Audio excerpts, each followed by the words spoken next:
Good day, good afternoon, good evening, wherever you are in the world. Positive affirmations, grand rising. Seize your day and just speak it into existence, into the universe. Valerie M coming at you, aka Maxfield. And here I am. We're almost at the end of the love trilogy. I keep saying trilogy. What the hell? Trilogy's 3. We're in episode 9. One more to go. One more day. I'm sure you're all fed up, for those who do take the chance to listen. Oh, lockdown has been, a big eye-opener for me.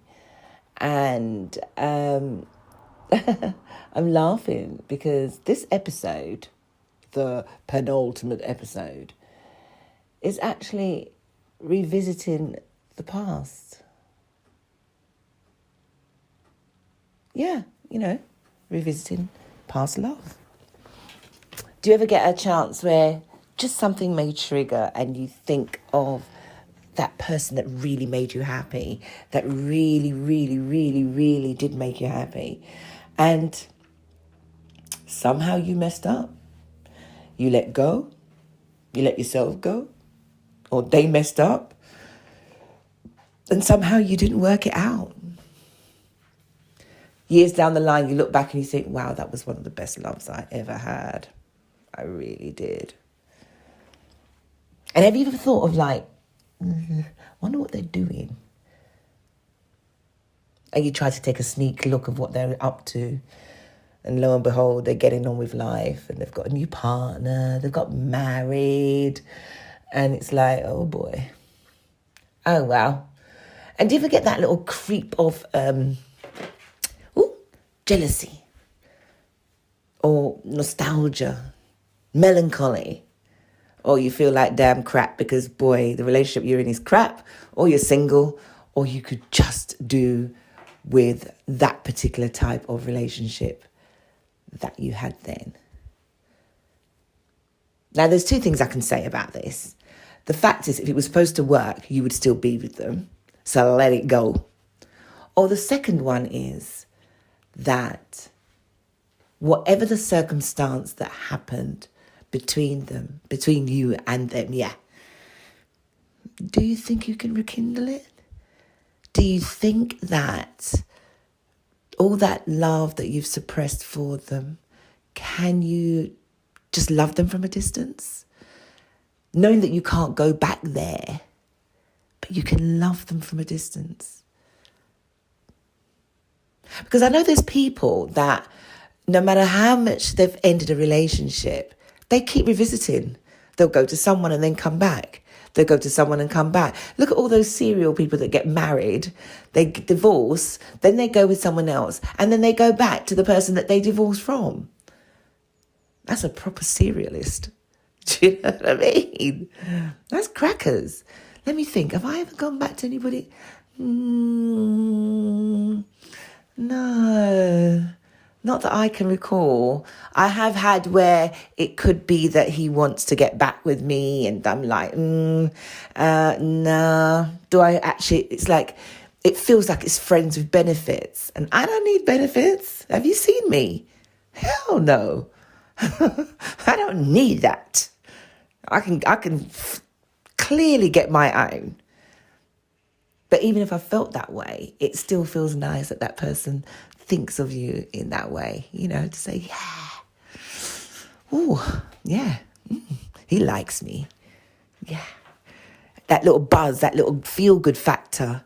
Now be careful, that little feel-good factor might make you actually go back to them. Allow it, let it go, leave it alone. Leave it alone.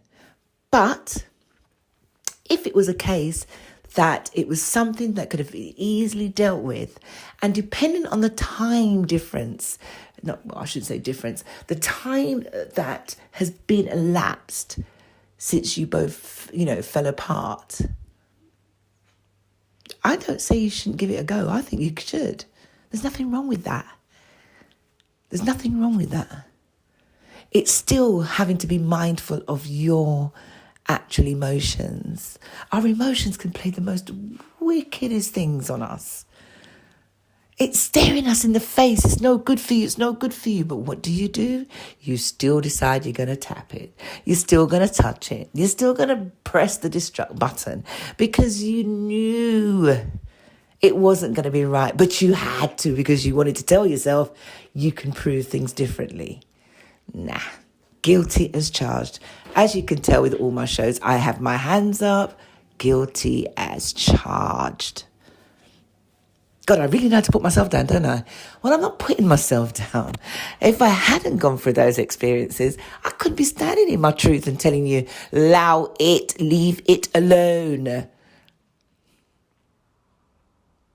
They say, if you think small, you'll attract small. Now, let's not think about anatomy here. Come on now. This is not about the anatomy. It's what you put out there is what you attract. So if you're going to put yourself out there that it's my fault and, maybe I shouldn't have and, I don't know, then you're going to get a man who's going to go, she's not sure. So that means I can do anything. I can, roll all over her. I can do what I want to do. But if you stand tall and go, I am grown. This is what I want. And you need to believe it. You have to believe it. Don't just say words because words are very, very powerful. If you tell yourself every day, I'm a failure, then a failure is what you are going to believe that you are. If you tell yourself that you're over the hill and you're never going to find someone, then not finding someone is who you're going to be. It's like I have a story about a friend of mine years ago. She knew this relationship was just so toxic. And, I've dated a banker before. Yeah. I dated a banker years ago. And no disrespect to anyone who's a banker, but some of you guys are when they say a banker is a wanker, trust me, that's what you are. Your idealistic, it's just unbelievable. Your money, of course, you're money driven. If you can find a banker that's got a heart of gold and it's just about the love of life, then amen to the women that's got them or the men that's got the woman. Amen. Or to the trans. I am saying to you, right, in my experience and the ones around me, God, you guys have act like you got bollocks and you really don't have any. Jesus Christ. Do you know what I'm saying? The egos that you carry with you, it's just phenomenal. But I guess you need to carry that because you're handling people's money. So you need to be confident. But it's taking that confidence outside with you when you're actually a pillock. A first class beep, beep, beep, beep, beep. Honestly. But anyway, so I had a friend who, we got into the banker situation. So she was working at the bank. She started dating this guy. And this guy just, it was like you could see the age was rolling all over his face. But he decided that he was going to dress way out of his zone. He was just like, the swag was there, but everything else was just wrong. It's okay to have swag and be old, but just know what kind of swag you're wearing so that it doesn't make you look like a complete and utter idiot. But anyway, he thought, the car, which, I'm going to get the best car, which is an extension of the Willie he didn't have. And his attitude was just piss poor. Anyway, cut a long story short, my guy decides that he's going to have a wife, and then he divorced the wife, and then he's going to have the girlfriend, and then he got back with the wife, and it was just this whole saga. And then the wife knew that she was getting all this money. She didn't have to work, it was like, I blonde extraordinaire. Excuse me, I'm going to have to just put it the way it is. And so she doesn't have to work. And so at the end of the day, when he decided that he wanted to fool around, she dropped the card, which is, you're going to have to give me half of everything. Half of everything? You didn't work a day, he said. You produced me one son in how many years? Blah, blah, blah. Anyway, he's messing about with my friend. And she knew the situation. And she used to cry tears. She used to drink herself into oblivion. And I kept saying, you just got to leave him alone. Do you know what I mean? You can do better. You can find better. You are stunning. You are just the most, oh my God, she's beautiful.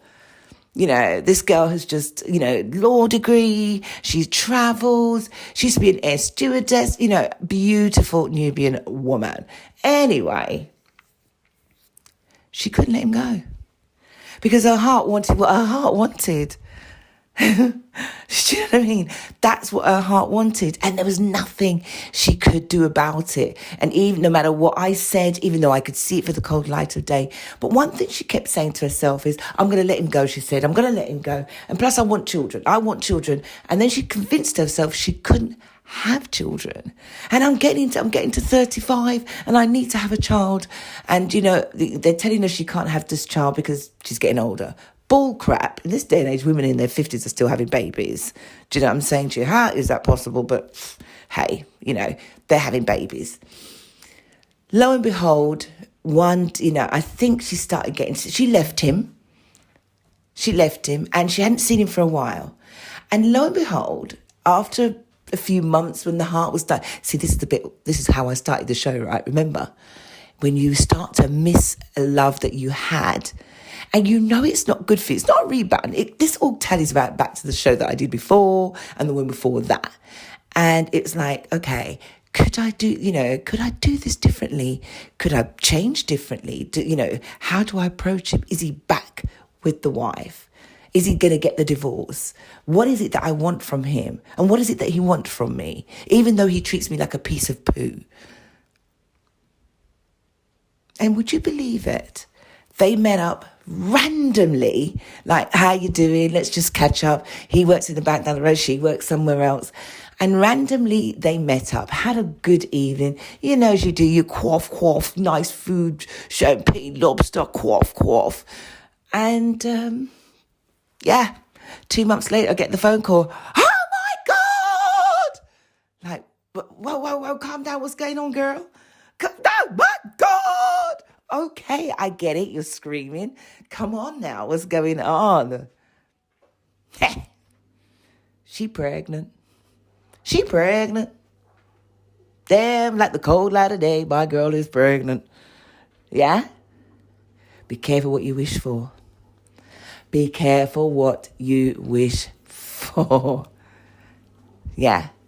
She didn't get the guy, but she got the baby. Beautiful baby. Beautiful. This is years ago. I haven't seen it for years.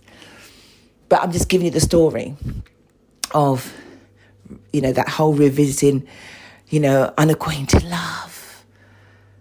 And what can come out of it. And what you tell yourself. She said she could never get pregnant. And she left and she got herself out there. She's having fun. Just getting on with her life. But, beautiful new house. The whole shenanana. And then just that one hookup after how many months produced the one thing that she actually wanted. I don't know what the story is now, because I remember he was still around and blah, blah, blah. But there was still no commitment. Because again, you may get one thing, but you don't get both things. And that's how love works. That's just how love works. So here we are going up to Valentine's. I'm going to say all of this because I've not really tried to mention Valentine's too much. I'm just saying that, February is the month of love. Plus today, February the 12th, I think it's Chinese New Year's Day as well. So yeah, whoop, whoop. What year are you guys? What year? The rat, the monkey, the snake, the tiger, the dog, serpent, you name it. But anyway, here we are, going into, 14th of February. What happens after the 14th? God knows. But, there's a big build-up. And when I'm watching on Instagram or social media or the news, there's not been a big furore about it, obviously, because we in the UK, we're in lockdown. Obviously, in America, they're in lockdown-ish. I've just heard that Gibraltar has just opened up their borders and, that it's self-contained, but they've just opened shops up. So there's places that still, trying to get things going and stuff like that. But, at the end of the day. And so,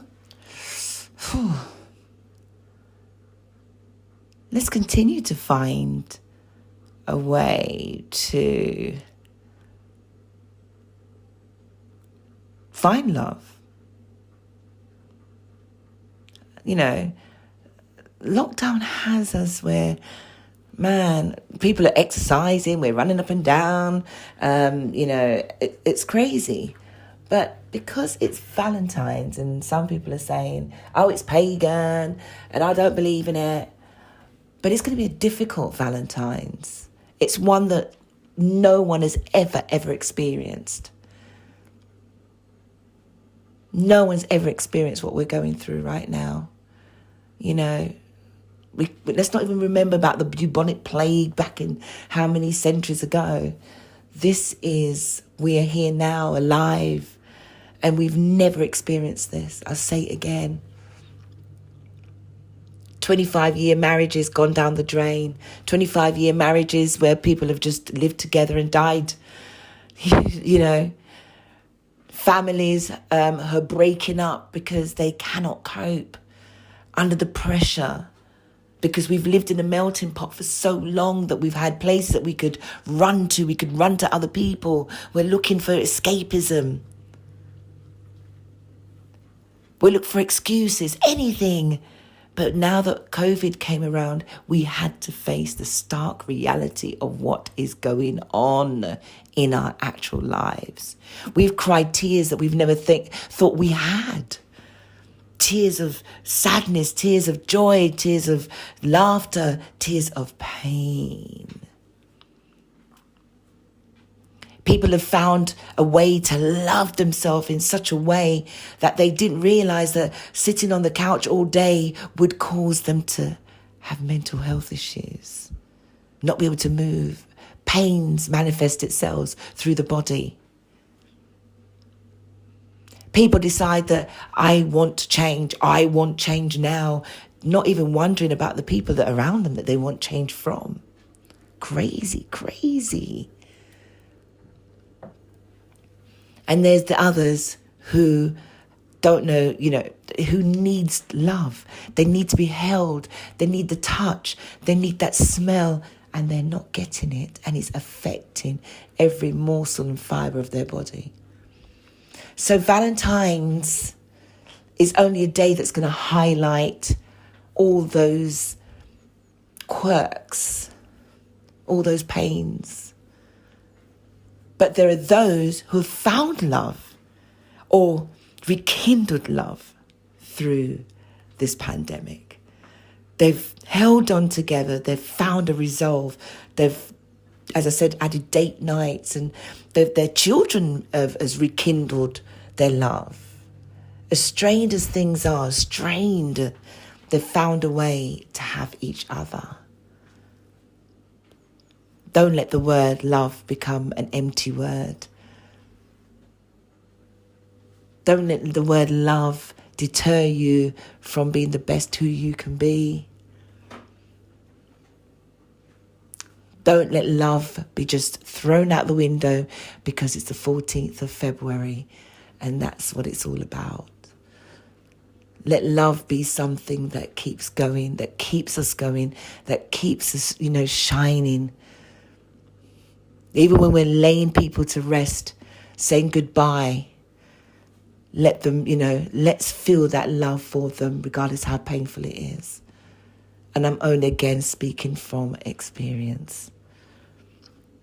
People don't just die from COVID. They die from everything. I'm watching beautiful friends around me that's lost, family, mothers, etc. And pressing distract buttons, wondering about life. That's what grief does. But you just have to remind them, again, my hand is up in the air, speaking from experience. Turning to the bottle. I couldn't go and talk to anybody. I didn't go and talk to my mum. I think to this day, I don't think I spoke to my mum, knowing that she went whatever she went through, losing her son, her last we call it in West Indian terms, washbilly. Her last son. I never spoke to my dad. I don't think we've never, ever addressed it. Ever addressed the passing of my brother. We all went our separate ways and grieved separately. Literally, we grieved in such a way that we all splintered. My brother was like the glue that kept us together. Crazy, because he had just had this love, this you just couldn't stop but loving him. Everybody that met him loved him. It was that wholesome love. Mad, isn't it? See what I'm talking about? How love can pull people together. You see, when that stick of love disappeared, everyone went their separate ways. Resentment set in. Loneliness set in. Crazy. Nobody addressed it. No one said anything. For me, I chose the bottle. Chose the bottle for 3 solid years. 3 solid years. And I didn't do it exactly straight after. I made sure the funeral happened. We buried him, blah, blah, blah, da, da, da, da, da. And then my pain, I was so numb. It was unbelievable. But any love or affection a male put my way, to me, it was like, oh, you're there for me. Oh, my God, what am I going to do without you? A crutch. Those affections which we think is love became a crutch. The crutch of love, thinking it was love, it was a crutch. And damn, it's funny how we hold on to this thing, just someone saying, a male or female, just saying the words, oh, I think you're lovely. Oh, that's a pang straight. Oh, really? And it just like, oh. And you start twiddling the hair, or the men start scratching the hair, and you start touching your face. That nervous laugh. Yeah. Oh, please. Oh, my days. But what I'm saying is, look, I could take this to the street. I can even speak how the street guys talk and whatever. It's not me. That's me just putting that over here. I can't put on what I'm not, but I can certainly do it if I have to. All kind of caliber of men, like you get me though men, and I've got the, we're saying blood men, and then I've got the other guys, and then I've got the, oh, hi, Valerie, brothers, guys, men, hi. Yeah, I could do all of that. I could do all of that. But when all of that was coming at me, you were just a crutch. Let's go for a drink. Yes, I'm the first one out the door. Then where do I wake up? Oh dear, that was my laptop nearly falling on the floor. And where do I wake up? Sometimes I don't know. I don't know how I even got through the front door of my house because I drank myself into oblivion. But that's a whole different new subject matter. That's got nothing to do with this. Crutch, not the anatomy. The things that we hold on to a crutch saying it's love. It's all it is. So there's no doom and gloom here. As I'm speaking to you, it's beautiful sunshine coming through. One half of my garden has snow, and the other half of my garden, funny enough, where my meditation chair, I've got a meditation bench, on that half of the garden, would you believe it? How weird. Because I'm looking at my next door neighbour's garden, nothing like mine. But where I had the meditation bench, I'm going to take photos actually, it's no form of snow. It's that side of my garden is beautiful and peaceful. And the other side looks demonic with snow just going all, I don't get it. It's the same garden, but one half, the sun shines on the same half. It's just clear. There's no snow. And my bench is bristling in the sunshine. My beautiful lavender park bench with wrought iron, handlebars. Beautiful park bench in my garden. Love it. It's my only garden feature, and the rest of my garden is crap. But anyway, this is Valerie warbling on in her love episodes. One more to go. Thank you to everybody that has listened thus far. And we'll be back to normal with the daily blogs of live, but as of the 15th of February. We've got a load of shows that I've done. I think people would have seen I've just been parking up a load of the shows that I've done interviews in the last few weeks. They are just coming thick and fast. Lot to announce on the horizon. But in the meantime, let's get our weekend on. Wherever you are in the world, rain, sun, snow, sleet, you name it. Sending you nothing but positive love and affirmations. This is Valerie M, aka Maxfield. Hanging on for dear life in lockdown, standing in my truth, the place where we bring voices to the table. Peace out.